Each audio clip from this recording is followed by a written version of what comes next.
Vous voulez changer la société, mais vous savez que si vous le faites ouvertement, vous allez générer des réactions négatives. Donc vous ne le faites pas ouvertement.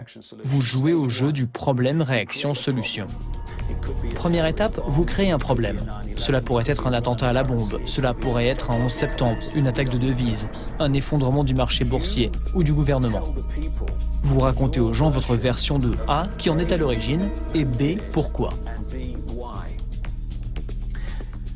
À partir de là, le schéma problème-réaction-solution s'effondrerait si nous pouvions compter sur des médias qui fassent vraiment du journalisme.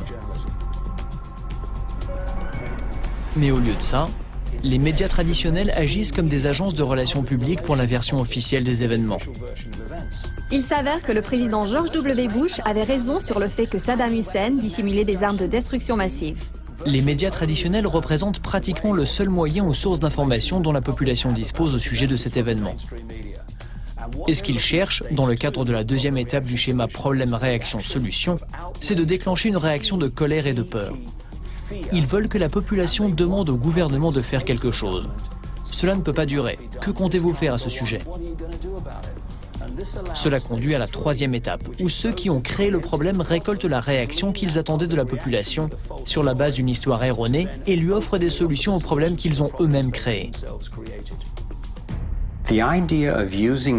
L'utilisation des catastrophes, qu'elles soient fabriquées ou simplement utilisées, m'a permis de comprendre finalement jusqu'où ces gens sont prêts à aller pour atteindre leurs objectifs. Des recherches ont démontré que nous nous sommes engagés dans la guerre du Vietnam sous de faux prétextes.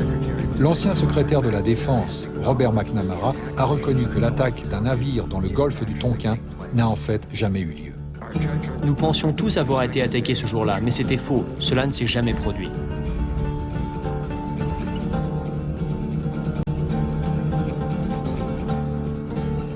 Plus récemment, le président Bush a envahi l'Irak en prétextant l'existence non avérée d'armes de destruction massive.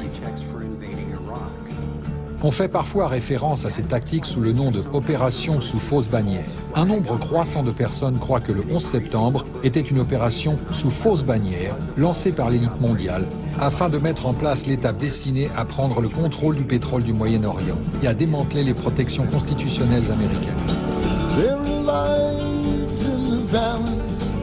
There are people under fire. There are children at the cannon. There is blood on the wire. There is blood on the wire.